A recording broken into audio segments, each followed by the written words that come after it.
Hello everyone, my name is Anton. I work as senior front-end engineer at Sumo Logic. Today we're gonna talk about Node.js and parallel processing. I believe it's a very generic name and doesn't give a lot of insight what it's gonna be about. So how can we parallel Node.js code in general when we run some execution, calculation, whatever? Basically, there are several types of parallelization we can get. We can use quite old approach like multiple process. This can be done via a cluster model. We can just spawn new processes of Node.js, or we can have an external runner which will run several Node.js processes. And in such a way, we can parallel our Node.js. We can also use threads, and we will talk more in a minute about this. We also can use SIMD, single instruction, multiple data. Basically, this feature allows us to perform several computation, usually on ints or low-level bytes, let's say primitives. Currently, it's available through WASM. WebAssembly added this feature like a few months ago. And we also can use SIMD through native models because C++ always had an access to SIMD. And we also can have parallelization through using GPU. It's not natively supported in Node.js, so it's kind of a hack. But it's still better to know that there is such alternative because we can use, for example, NVK, also known as Node Vulkan. I don't know, everyone knows what Vulkan project is? Anyone? Okay. Basically, I believe everyone knows what DirectX is, right? We play games. Okay, great. But DirectX was designed for Windows platform by Microsoft, and alternative was open sourced OpenGL. However, OpenGL performance is not so great compared to DirectX. And basically, Vulkan project was it started to bring this performance to all other platforms. And basically, this Node Vulkan or NVK now is just a wrapper over it. And you can also use Headless.js. It basically implements WebGL version 1 in Node. And you can use shaders for, like you can render texture and actually parallel code because rendering texture is just some computing and you can put stuff there. Again, we're more gonna focus on threads. So Node.js threads. I believe a lot of people get this question. How many Node.js threads has? Any answer? How many? 1, okay. Any other response? 1, one more? 4, okay. So what about to test? You know, I always like tests. Let's see what we have. Like we can use activity monitor. I had it open. You see it here? It's showing nothing because I filtered by node. Let's start very, very simple application. Basically, we start node, we time out for 1 minute. And let's see what happens. And we have 7. So what's going on? That's a very popular answer, 1 thread. In reality, yes, we have 1 main thread, one which executes JavaScript. However, when we talk about the threads in Node.js, we need to keep in mind that there is also UFAL threads pool, which a lot of people think give us possibility to have non-blocking I/O, but we will go deeper a little bit in this topic. And by default, it's 4. So when you start Node.js application and you haven't configured it in any way, you would get 4 threads for libUFAL. And you also have V8 threads pool. And the size of this V8 thread pool is actually depends. We'll get more details about on what it depends. However, in our case, we have 7 threads, right? So knowing that we have 1 main thread, 4 UFAL threads pool, that's 5. Simple math tells us that we have 2 V8 thread pool size. And that's how simple Node.js application looks like. And yeah, regarding this UFile thread pool, as I said, and I believe many of you heard, it's used for non-blocking I/O. However, this is a thread pool with a limit. So if you have a lot of tasks which depends on your file threads pool, normally it's, I don't know, access to file system. Let's say you try to read, I don't know, something from file system, or I don't know, you have DNS resolution, which takes some time. And you have, for example, 5 operations which require DNS resolution. First 4 gonna be in parallel. The 5th gonna wait if you haven't changed these settings. And that's something you need to keep in mind, because you actually can easily get into blocking I/O as well with Node.js if you don't know how it works. And yeah, that's a small remark about this.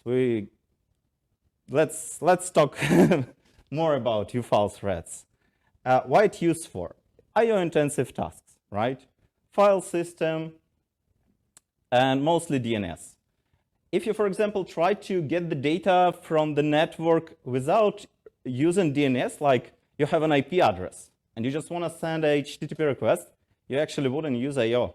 It's not using UFile threads pool.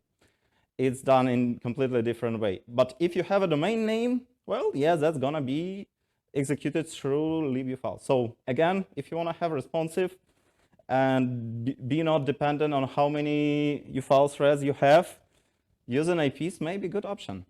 It actually used for CPU intensive tasks. And by default, Node used for some crypto API and for zlib. And yeah, it's not only I/O. And in reality, there may be more cases depending on modules we use, because we have my native module which actually use under the hood libufiles as well, and I don't know, do something on those threads as well. It may be CPU intensive, it may be I/O intensive, whatever. So V8, why and how this can be configured, why it depends. Like, you actually can explicitly set how many V8 threads you want to have in the pool by passing a parameter.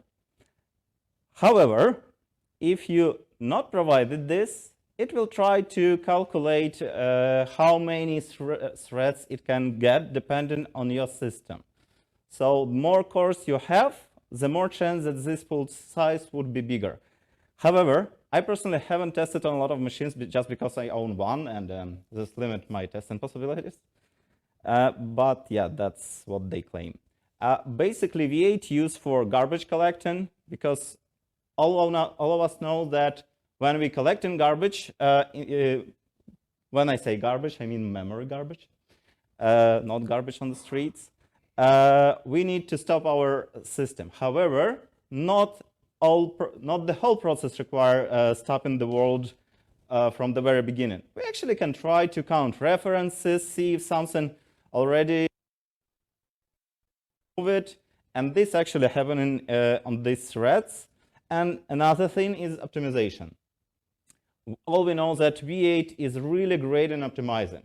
It tries to optimize your function, it tries to optimize your objects you created, and this is some work which need to be done, and that's done in V8 thread.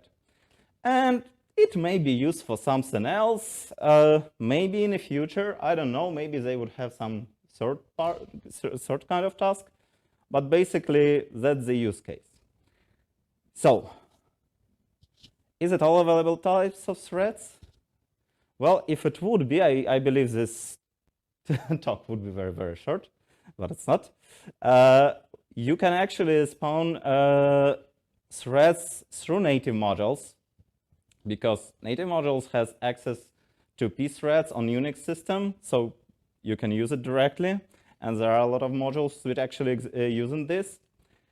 And well, for quite a long time, I would say there are also worker threads. It has been introduced in Node.js version 10 under experimental flag, but quite soon it got to stable. stage, and now it's enabled everywhere, so you can use this. And yeah, let's check very simple example how this worker thread looks like. So we have, again, a little bit more complicated Node.js. Hope everyone can see my screen. So I have my main.js, right? What it does, it starts the server. It also creates a worker thread here. And it basically tries to read some file. If I pass the message, some message start, I just read and do nothing. We just try to read something and console logs that we did it. And we do the same in main. The only difference is like we have here 20 files. Main thread read first 10, and the worker actually read the second 10. So let's try to run and see how it works. So first of all, let's check how many threads we have. And we assume that it's gonna be 8, and it's correct, 8. That's good. So let's try to test. Okay. I believe I actually need to stop presenting. So we will get here in a moment. So server started on 12.12 port. Okay, I executed query. I would expect, yeah, see some console log, worker read and complete, main start reading. Here several logs just because browser sent several requests actually. However, let's check how many threads we have now. 12. It's not the same as it was just a minute ago, right? And I had my worker thread there. So what's happening? Let's talk more about worker threads. Let me return to the slideshow. So worker threads. Basic idea that it's quite similar to web worker you have in a browser. API quite similar. You can communicate with main worker by post messages. Also, you can pass some data on the very beginning to the worker thread if you want to. This is not possible in web worker, but in worker thread it is. When we pass in this message, it goes through the same HTML structure cloning algorithm. It means that you can basically pass simple objects, simple arrays. Just think about something that can be serialized to JSON, and you would get the right answer, I believe. But it means that it also not supporting errors, function, field descriptors, prototype chain, and maybe a few other things it's not mentioned here. So yeah, we cannot pass classes to our worker thread, but we can pass an object and create a class there from it. And there are also possibility to share the memory, because by default, main thread and worker thread has separate memory. Because a lot of concurrent programs has a lot of issues with sharing memory. And by default, it's separated. However, we can share the memory via array buffer or shared array buffer. We'll back to this in a few minutes. And not everything works in the same way in the worker thread. So first of all, several APIs from the process module does not work completely in a worker thread. For example, you cannot abort, you cannot exit. There are a few other cases. I don't remember all of them. And quite important that process env, as I just mentioned, we have two separate memories in main thread and worker thread. Process env is a copy when we start our worker thread. And I know a lot of people actually mutate in process env and put some data there when they run Node.js. So that's better to keep in mind that it can be risky. Also, each worker would have own async hooks. And that's answer on this mystery why we have 12 after I send a request to my server. By default, when we start our worker thread, it's just one thread. But when I started reading from my file system, I need a UFile thread, right? but my main worker has own pool. And actually, my worker's thread needs own UFile thread pool. And as default configuration is 4, I got 12 because I had 8 threads before. I tried to read from file system. Okay, we need one more instance of UFile threads pool. We create this and we start using this. So you actually, if you're using some APIs which depends on UFile thread pool, you actually may have quite a lot of threads created by Node.js, depending on how many workers thread you create and what the setting of UFile thread pool. Also, there is like trace events, which is experimental, does not work in worker threads.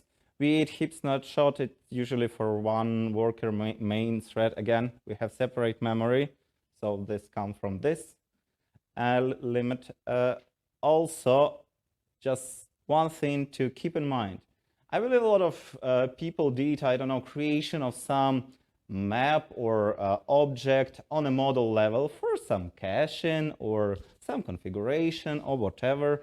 And when you're writing everything, normally in Node.js, you have one thread, one memory, and all modules get executed once. However, when we have a worker thread and depend on the same module, actually it's gonna be executed again in the memory space of this worker.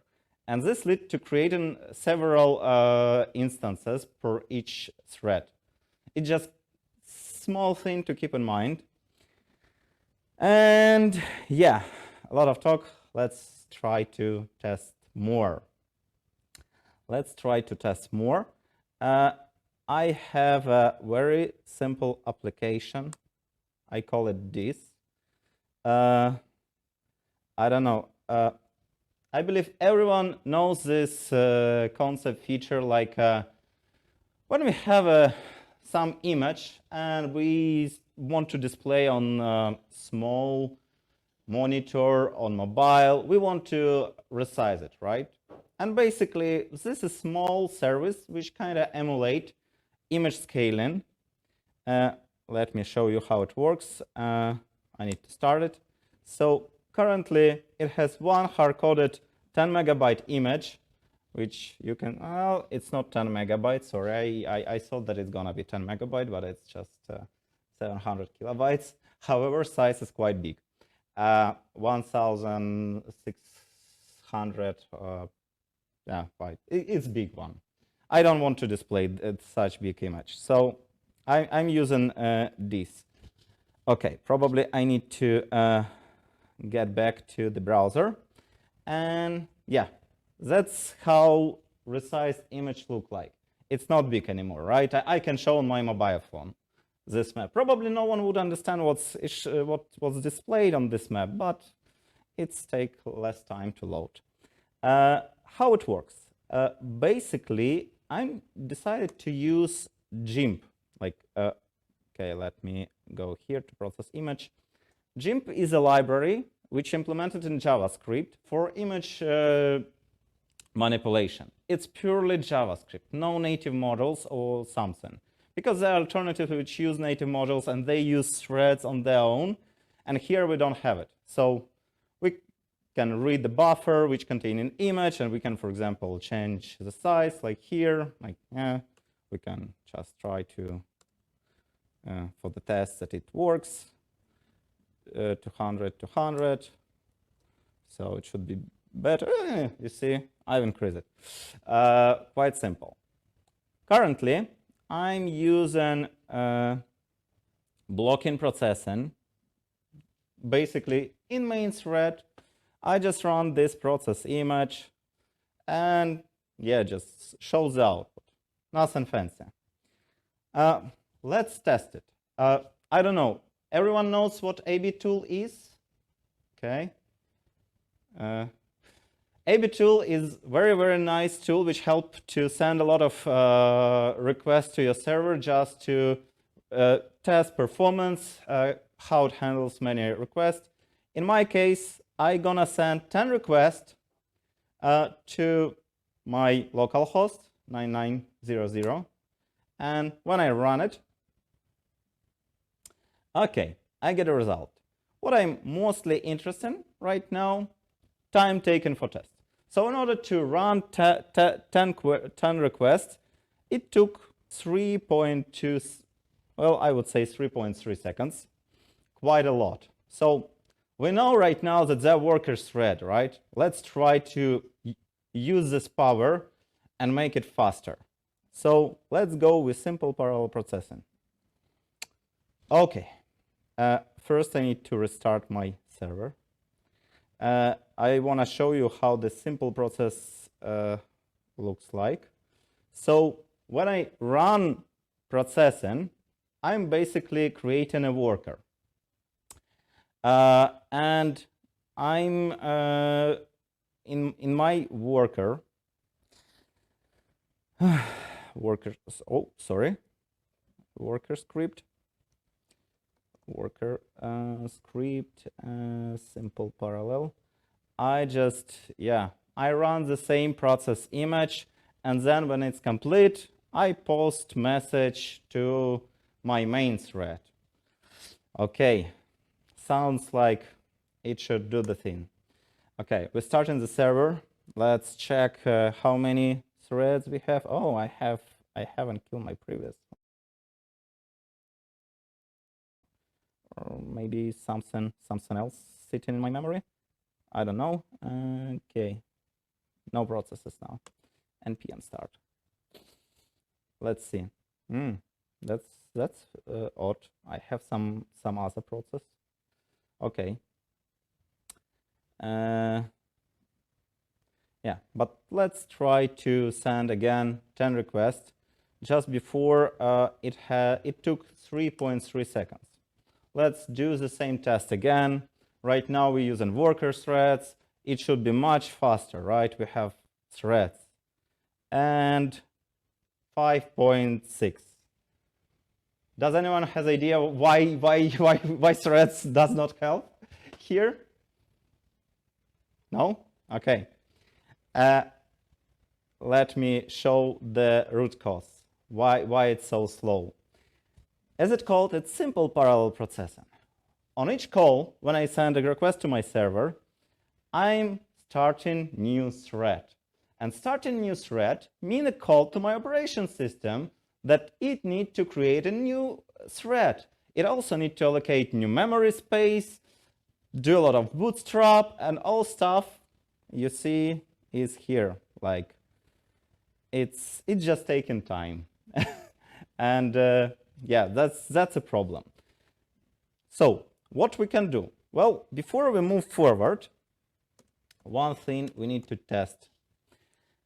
Currently, we were sending 10 requests sequentially, but let's try to be concurrent.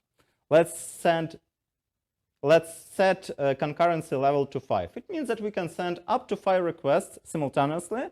When first completed, we would send one more. So basically 5 in parallel. Let's see how it's going to behave in this case. Okay, looked better. Okay, now it's much more better. 1.8.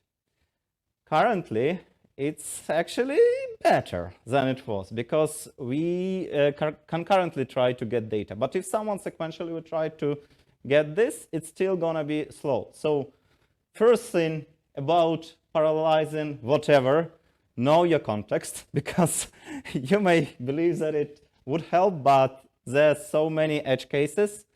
And CPU also has limited amount of cores. And that's why we were talking about those UFAL pools, V8, and main thread. Each thread needs to be executed by something. And if you have just 2 cores on your CPU, probably V8 and main thread will take all capacity of it. And yeah, that's it. So you need to know what the system under the hood. So let's do something more advanced. Thread pool processing. Okay, we know that spawning new threads costly. Let's try to use some pool. I created dynamic pool. Basically, dynamic pool works in the way like we asking to run new worker, if it does not have any, it creates a new worker. If it has one, it will reuse. So basically, it extends to as much capacity as we want. We may spawn a lot of workers as well. However, when they complete, we can reuse. So let's try how it works. npm start. Okay, let's see what we have here. Okay, so first 1.6. But let's try one more time. Because, as I mentioned, what? 1.6? Have I did any change? Okay, that actually may be the different problem here. My laptop getting hot because of transmitting, and when CPU getting hot, it actually slow down all computation. I just hear the fun. You probably don't, but yeah, that's the problem. I tested it in cold environment. It worked. But unfortunately, when it's, yeah, maybe I need to put it on air, then it would be better. But yeah. 5 more minutes, Yeah, yes? yeah. Okay, so 5 minutes more. Let's move on. Okay, let's back to the slide. And yeah, regarding sharing memory, as I mentioned, array buffer can be used for sharing memory. We can pass it to worker thread on the creation or via post message, but we need to define it in transfer list. Basically, it sounds like, hey, here's an array buffer, take care of it, to the other thread, and this other thread take this. And at the moment I pass it to another thread, I actually can't do anything with this array buffer. If I try to read, if I try to write, I will get an error.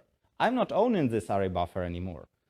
Different thread owning. However, worker thread, after completed some computation, may pass me back the array buffer and say, and pass it in transfer list and say, hey, I'm done.